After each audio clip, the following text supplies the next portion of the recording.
stars behind in the cross I see. And I live this life for thee.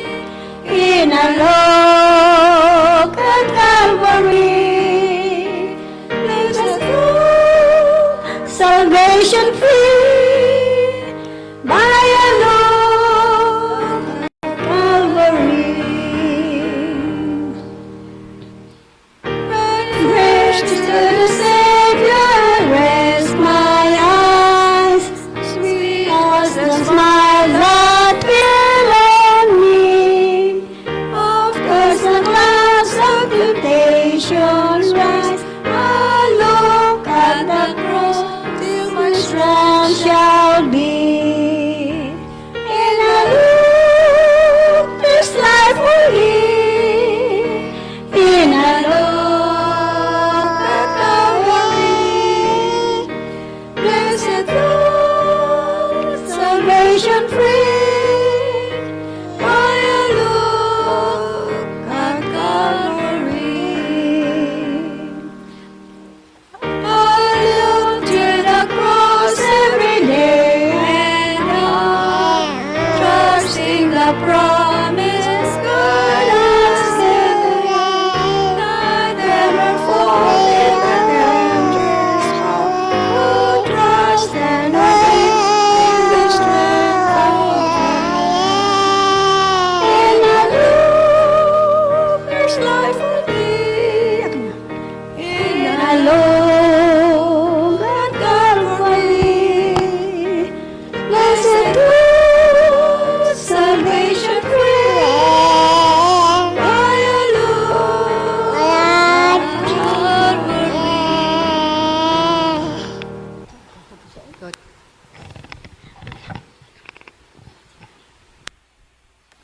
Siguro bigyan natin ng hymnal at para sunod sila sa Tagalog ba.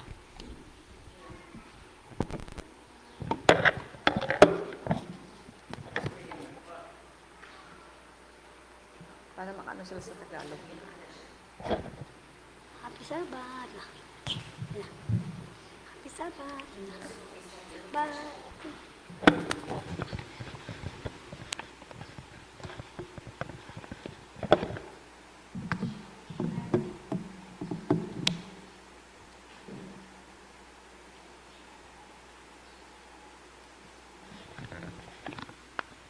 Okay, pakisundan nyo lang po ang awit sa Tagalog. Mayroon pong Tagalog version yan sa ano po. Bago tayo umawit ulit, gusto kong ating i-discuss kung bakit importante po ang family life natin, okay? Our church family life. At saka sa ating tahanan din po. Sabi ni Mrs. White in her writing, sabi nito, dali. Yeah. Itong aking ito. Okay. Sabi dito sa English, family life emphasizes the sacredness and importance of family life. Importante po talaga ang family life, sabi. It stresses unity, pagkakaisa, love, which is pagmamahalan, and the role of parents in guiding their children towards a Christ-centered life. At saka ang responsibilidad ng mga magulang sa kanilang mga anak para dalhin po sila sa kay Kristo. The family tie is the closest and most tender and sacred of any on earth. Ang family daw natin ay ito po siya ang lapit at sagrado na unit ng society natin. Tapos dito, sinasabi na the first work of Christians is to be united in the family. Yun ang una-una natin responsibility po yung ating pagkakaisa ng ating family. Kasi pag watak-watak po yung ating family, wala pong harmony sa ating bahay. May sinasabi po na united we stand, divided we fall. Kung hindi tayo nagkakaisa po, ay mawatak-watak po yung ating family. Yun po ang sinasabi. Kaya dito sa ating iglesia, kaya tayo mayroong ganito para po ang family po natin, kahit po yung ating mga anak ngayon ay nagkawatak-watak na rin dahil sa ating mundo na ngayon na masyadong makasalanan. Pero tayo po ay tuloy pa rin na magkakaisa dito sa ating iglesia. Okay?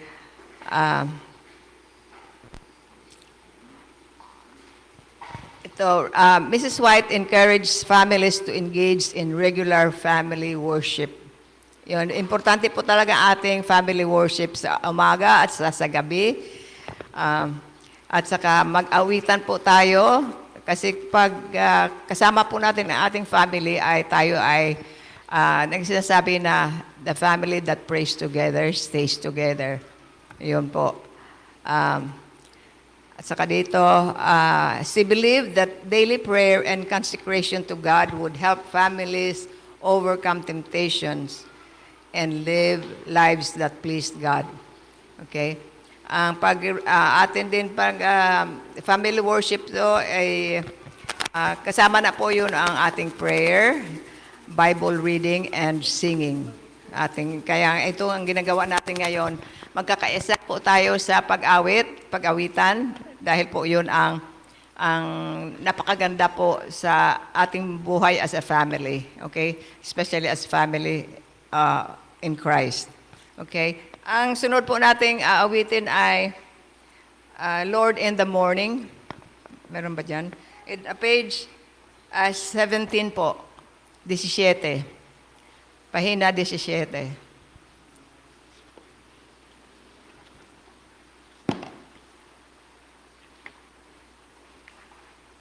Sa ano na yan, sa pahina 19 na po.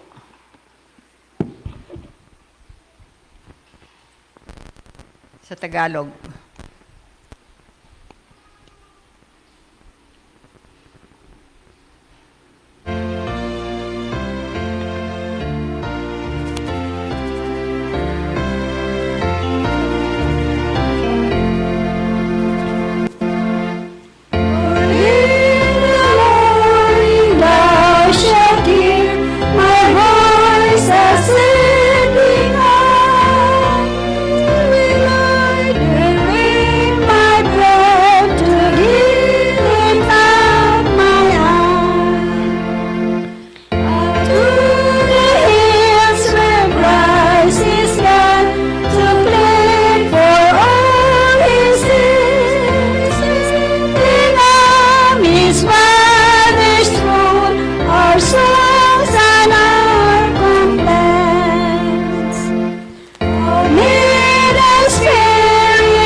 We are nearing home. We are nearing home. We are nearing home. We are nearing home. No, we don't. Okay. Let's sing. My hope is built.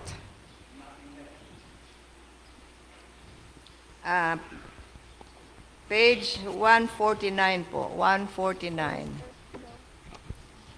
At saka sa Tagalog po ay 150 na po yan. Ay, hindi pala. Tingnan mo na. Mali. Page ano yan? Sandali lang. Mali yung aking ano, sandali lang po.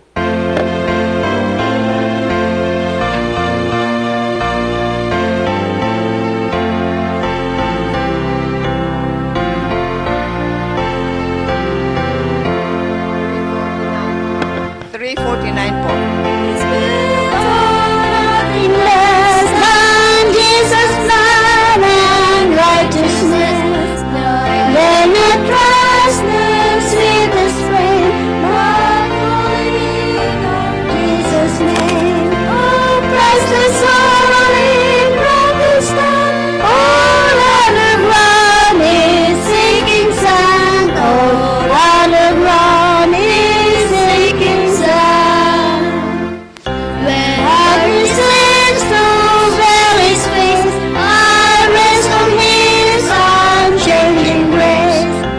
Every high and stormy gale, my anchor holds with tender view. Oh, bless the soul in rock and sand, all other ground is sinking sand. All other ground is sinking sand. The sun is going out and winds are blooming flat. And all around my soul reveals eternity song my hope and sing. Oh, bless the soul in broken stand. All other ground Is sinking sand. All other ground is sinking sand. When Jesus around me trumpet sound, oh, my head in Him be found. And His righteousness alone, faultless to stand before the throne. bless the soul in On the sand, all other ground is sinking sand. All other ground is sinking sand. Okay. Minsan po yung ating mga biyaya at pagmahal sa atin ng Panginoon ay parang binabaliwala natin po. Okay? Kaya ang ating awitin susunod ay Count Your Blessings. When sa ano po, sa page 299. 299. When upon life's billows you are tempest tossed, when you're discouraged, thinking all is lost, count your many blessings, name them one by one, and let your surprise what the Lord has done. Count your blessings, name them one by one. Count your blessings, see what God has done. Count your blessings, name them one by one. Count your many blessings, see what God has done. Are you ever burdened with a load of care? Does the cross seem heavy you uncalled to bear?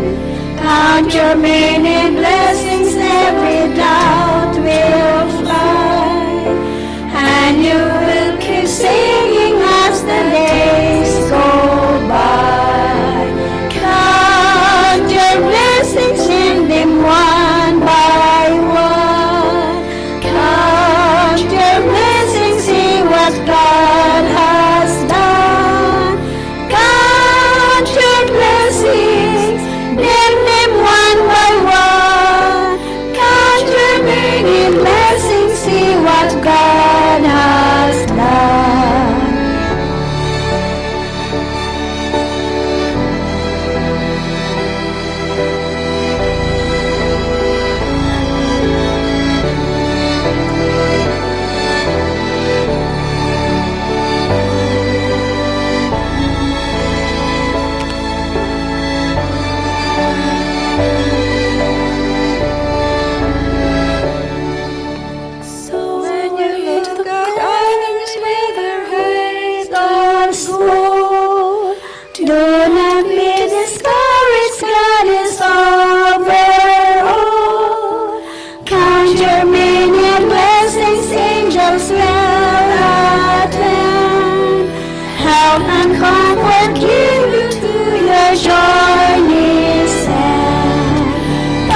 bilangin po natin yung mga blessings ng Panginoon at tayo po ay mamamangha kung um, ah, marami po ang mga blessings ng Panginoon sa atin na sometimes binabaliwala natin po.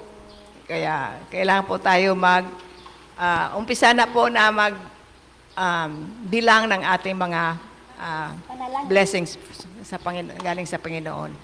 Okay. Mayroon pa tayong, will there be any stars in my crown? Mayroon pa tayo. Will there be any stars in my crown? Will there be any stars in my crown? Mayroon?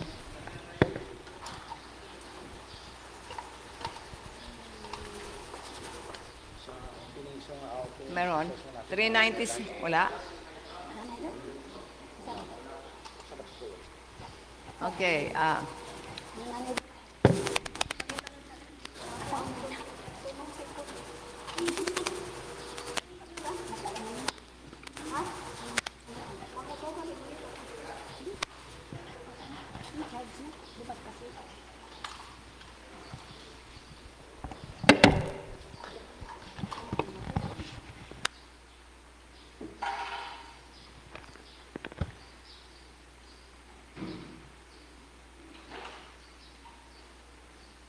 How about we are nearing home? Wala dyan.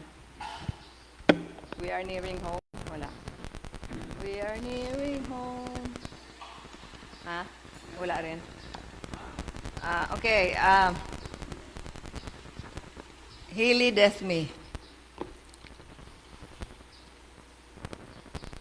Siya po ang nagabay sa atin araw-araw. Sa 369 po. 369. Meron?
Ang huli nating aawitin ay When We All Get to Heaven.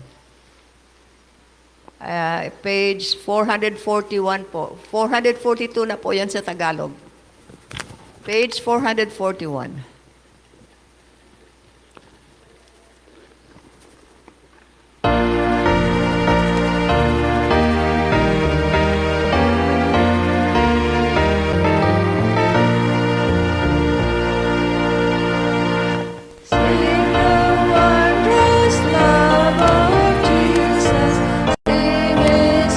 Mercy and His praise in the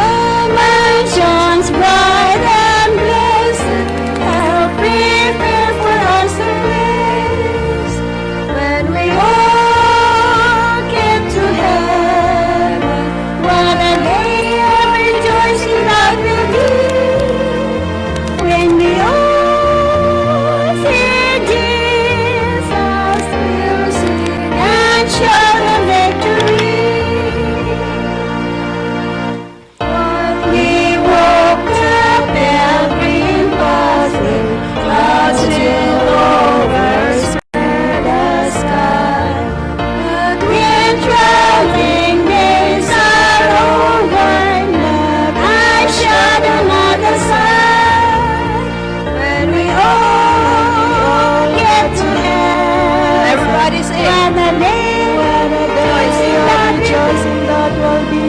When we all see Jesus, we'll sing and shout the victory.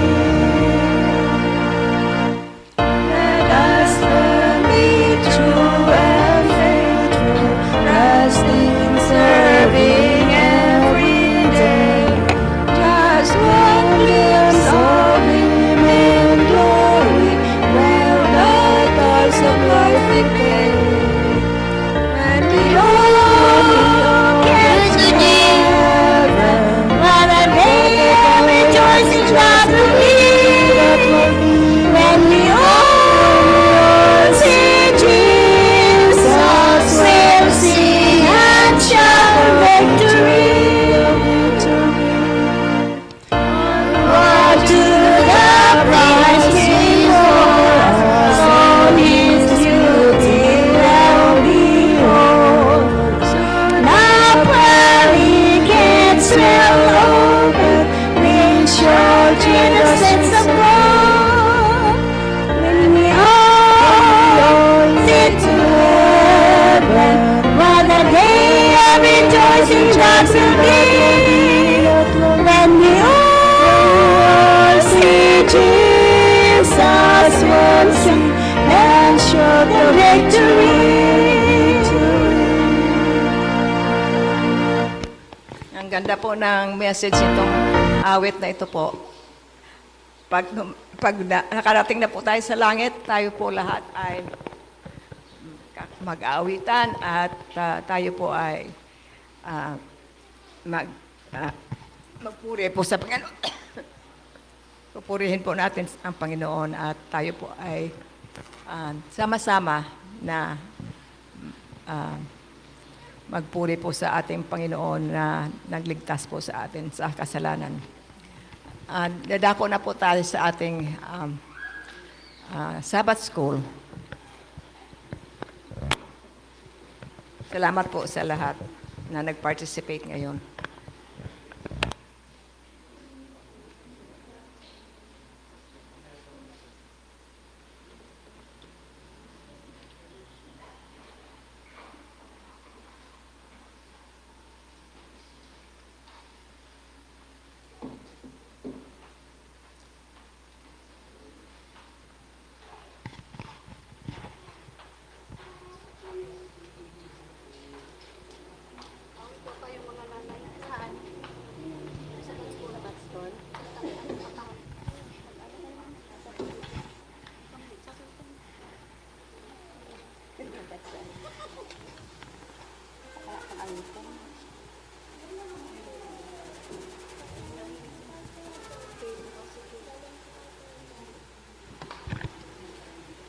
Magandang umaga po mga kapatid and happy Sabbath.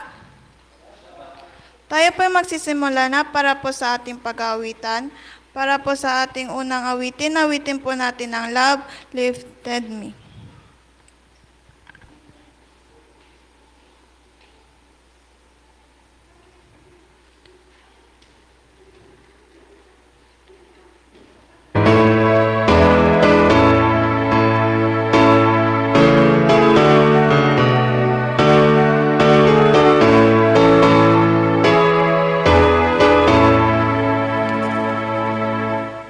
I was seeking deep and sing for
song. Let's all stand and sing.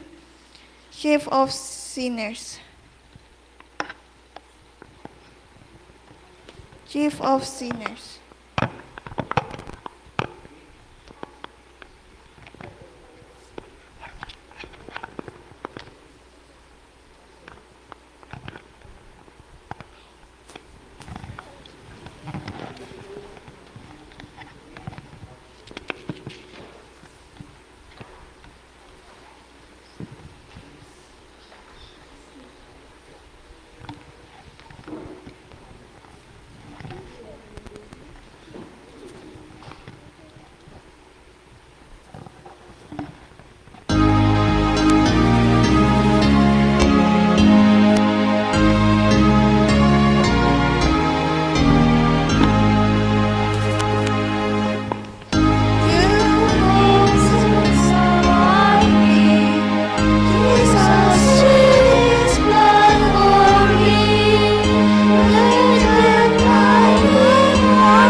Tayo po yumuko sa isang panalangin.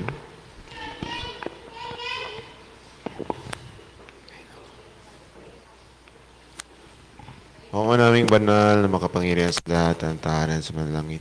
Kaya amin pong lubos na pinupuri at pinapasalamatan sa lahat ng mga nanagdaang araw ng iyong pagkalinga at pagsubaybay at walang hanggang pag-ibig niyo iyong binibigay sa amin. Ikaw ay amin lubos na pinupurihan at tinatanghal sa aming mga sarili, Panginoon. Muli po, Panginoon, kami lubos na nagpapasalamat na dumating ang araw ng Sabadong ito, ang araw ng takda ng pagpapahinga sa aming mga katawan at pakikipag-usap at pakikipagrelasyon sa iyo sa araw na ito. Nawa po, Panginoon, ang mga bawat mapag-aaralan, mapapagmuni-muni, at mapagnilay-nilay na bawat mga salita ng tinapay ng buhay na iyong ibibigay sa amin sa buong maghapon na ito ay aming maitanim sa aming mga puso at isipan at mapalugo pa ang aming pananampalataya at pag-ibig sa iyo. At aming itong magamit upang ang iyong pag-ibig, ang iyong walang hanggang pagmamahal, ang iyong pagsasalubas sa sanlibutan ito ay maiparating sa mga tao na hindi pa nakakaalam at lugmok sa kalungkutan, kahirapan, mga pagsubok na hindi malaman kung paano sila makaalpas.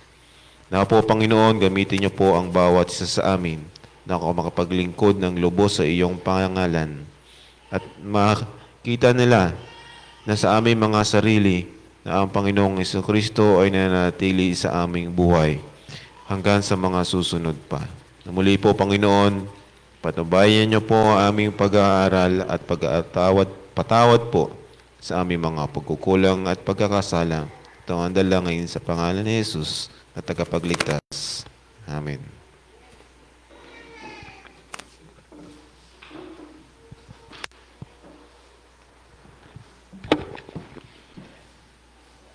Isang mapagpalang araw po sa ating lahat, mga kapatid. At happy Sabbath. Ayan. So, maaari po ba na ating pong tamayan yung ating pong mga katabi at batiin po natin ng meron pong mga matamis na ngiti ng Happy Sabbath.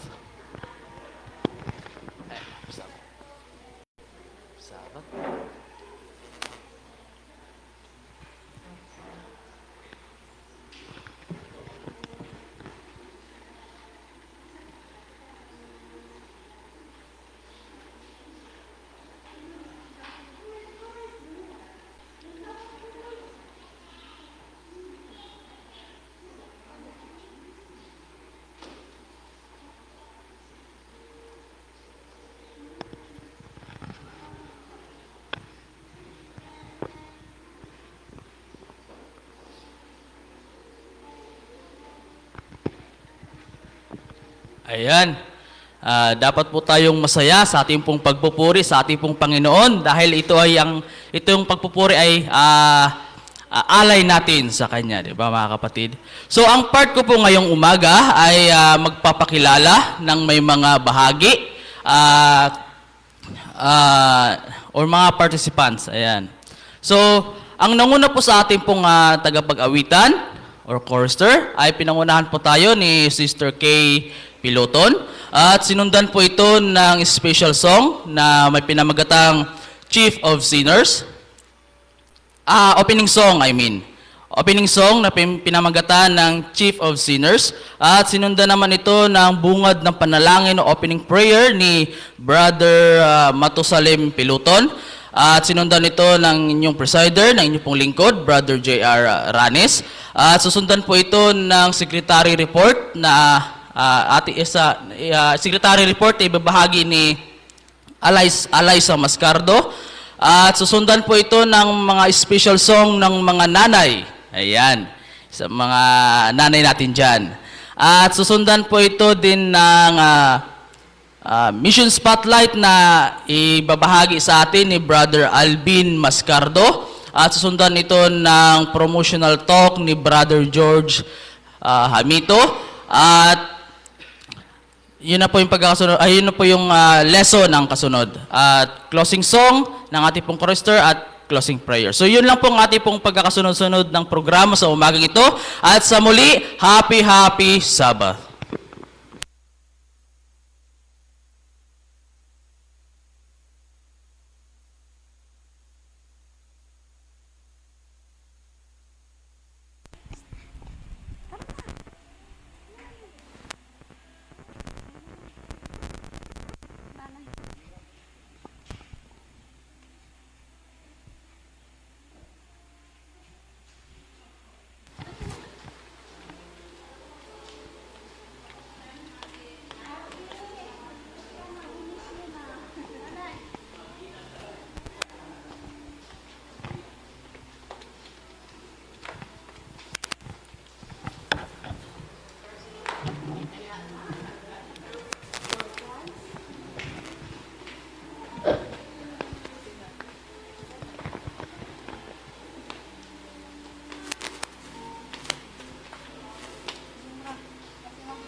Hello, hello. Ayan. So, good morning po sa ating lahat. Happy Sabbath. Ayan. So, atin pong mission spotlight sumagang ito ay nagmula sa South Korea na pinamagatang pagkilala sa Diyos sa paaralan. So, ang ating pong main character po ay pinangalan ng Hyun Hee. So, mula pa noong siya ay isang maliit na bata, naramdaman ni Hyun Hee na kailangan niyang pumunta sa simbahan sa araw ng Sabat. Ang kaniyang ama ay pastor ng isang maliit na simbahan sa South Korea at hindi siya maaaring manatili sa bahay o gawin ang anumang gusto niya. Sa paglipas ng panahon, napagod si Hyun-hee sa simbahan at pagiging anak ng pastor. Hindi niya maintindihan kung bakit sinagsagot ng kaniyang ama ang telepono ng hating gabi at nagtatrabaho pa siya tuwing katapusan ng linggo at pesta opisyal. Napuno ng sama ng loob at hinanakit ang kaniyang puso ang isang pinakahihintay niya na bakasyon ng pamilya ay nakansila dahil ang kaniyang ama bilang pastor ng simbahan ay hindi nakaligtaan ang isang libing. Nagsimula niyang tanungin ang kaniyang pananampalataya. So noong dumating ang 16 taong gulang niya, noong dumating ang isang 16 anyos na babae sa isang Seventh-day Adventist High School sa Seoul, ang kabisera ng South Korea, sa unang pagkakataon, malayo siya sa bahay. Nakatira sa isang dormitoryo. Sa unang pagkakataon, nag-aaral siya sa isang paaralang Adventist.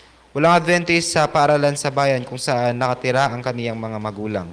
Noong una, ang paaralan ng Adventist ay tila kapareho lang ng pampublikong paaralan maliban na ang mga guro ay naniniwala sa Diyos at ang mga estudyante ay regular na nagtitipon para sa pagsamba. Sa pagsamba sa umaga, gayunpaman, narinig ni Hyun-hee ang isang anunsyo tungkol sa isang bagay na tinatawag na mga lumuluhod. Gusto niyang malaman ang higit pa at dahil nahihiya siya, hiniling niya ang isa pang babae na sumama sa kaniya sa mga lumuluhod. Ang mga lumuluhod pala ay isang pagtitipon para sa panalangin na pinamumunuan ng mga estudyante sa silid, pulungan o conference room ng mga Adventist Middle School na matatagpuan sa parehong campus ng high school. Ang pulungan o conference room ay may mga upuan na parang simbahan. Mga 13 kabataan, kalahati ay mga babae at kalahati naman ay mga lalaki. Sila ay mga nakaupo sa mga upuan at kumakanta nang dumating si Hyun-hee at ang kaniyang kaibigan. Isang batang lalaki ang tumugtog ng piano. Bumuka ang bibig ni Hyun-hee. Karaniwang hindi siya kumakanta sa panahon ng paglilingkod ng kanta sa simbahan kung saan siya ay nakaanib. Siya lamang ay nag-iisang teenager doon. Ngunit ang mga kabataan ay kumakanta ng malakas. Hindi pa siya nakakita ng ganoong kasiglahan na puno ng luha ang kaniyang mga mata. Siya ay nangungulila at ang musika ay parang balsamo sa kaniyang kaluluwa. Sa isang iglap, nawala lahat ng kaniyang kalungkutan at nakaramdam siya ng kapayapaan. Pagkatapos ng huling kanta, ang mga kabataan ay lumuhod at tahimik na nagdasal ng ilang sandali. Pagkatapos, ilang mga kabataan ang humalili sa pagsasalita tungkol sa kung ano ang ginawa ng Diyos sa kanilang buhay. Muling bumuka ang bibig ni Hyun-hee. Hindi pa niya narinig ang mga taong kaedad niya na nagsasalita tungkol sa Diyos sa ganoong personal na paraan. Naisip niya na sila ay mga bata pa, ngunit sila ay may pananampalataya at naniniwala sa Diyos. Mahal nila ang Diyos sa kabila ng mga paghihirap sa kanilang mga buhay. Pagkatapos nito ay hinati ang mga kabataan sa maliliit na grupo para sa panalangin sa simbahan kung saan siya ay nakaanib. Ang isip ni Hyun-hee ay kadalasang naliligaw sa ibang mga bagay sa panahon ng isang pananalangin. Ngunit ang mga kabataang ito ay malinaw na nasiyahan sa pagdarasal. At sila ay nakipag-usap sa Diyos ng may pagnanasa at taimtim. Bumuka ulit ang kaniyang bibig nang matapos ang isang oras na pagpupulong na may mas maraming kanta. Naisip ni Yonhi ng may pagtataka. Ang mga kabataang ito ay mas matapat at may tunay na pagkakilala sa Diyos kaysa sa akin. Hindi siya tuklasan niyang ang kagalakan sa pagsamba sa Diyos. Nagsimula siyang gumugol ng mga maraming oras kasama siya. Kumanta, nakikinig sa mga awit ng pagsamba at nagdarasal. Naramdaman niya ang presensya ng Diyos sa unang pagkakataon. Umiyak siya habang iniisip ang hindi kapanipaniwalang pagmamahal at sakripisyo ni Jesucristo sa krus. Sa paglipas ng panahon, nakita niya na ang mga teenager ay taimtim na nananalangin at nagpupuri sa Diyos. Kahit sa gitna ng mga suliranin, nakibahagi siya sa iba't ibang mga spiritual na programa sa paaralan at sumali sa isang grupo ng pag-aaral ng Biblia na pinamumunuan ng mga estudyante. Sa pagtatapos ng kaniyang unang taon sa mataas na paaralan, nakita ni Yonhi ang malaking kagalakan sa mga programa ng pagsamba. Sabik siyang nakipagbahagi sa ilong lingguhang pulong ng panalangin sa grupo ng pag-aaral ng Biblia at sa ibang espiritual na gawain. Hindi na nakakapagod ang simba at inaabangan niya ang pagpunta tuwing Sabat. Ang paborito niyang talata sa Biblia ay ang Filipos 4 verse 4 hanggang 7 na nagsasabi, "Magalak kayong lagi sa Panginoon. Muli kong sasabihin, magalak, ipaalam sa lahat ng tao ang iyong kahinahunan. Ang Panginoon ay malapit na. Huwag kayong mabalisa sa anuman, ngunit sa lahat ng bagay sa pamamagitan ng pananalangin at pagsusumamo na may pagpapasalamat ay ipaalam ang inyong mga kahilingan sa Diyos at ang kapayapaan ng Diyos nang higit pa sa lahat ng pagkatunawa ay mag-iingat sa inyong mga puso at isipan sa pamamagitan ni Kristo Jesus." Naniniwala siya na ipinadala siya ng Diyos sa mataas na paaralan ng Adventist upang turuan siyang mamuhay sa mga talatang iyon. Nakita ng Diyos ang nag-aalinlangan kong pananampalataya at tinulungan akong maunawaan ang kaniyang layunin. Sabi ni Yonhi, "Nakilala ko ang Diyos sa paaralan at natutunan kong pasalamatan siya sa lahat ng bagay." Pumunta si Yonhi sa Hong Kong Samyuk Academy na tatanggap ng bahagi ng atin pong 13th Sabbath offering ngayon para magbukas ng isang missionary training center at gym sa Seoul, South Korea. Susuportahan din ng handog ngayong araw ang 4 na iba pang proyekto sa Northern Asia Pacific Division. Kabilang ang isang shelter para sa mga single mothers sa Ansan, South Korea, mga after-school center sa 14 na paaralan sa Japan. Isang sentro ng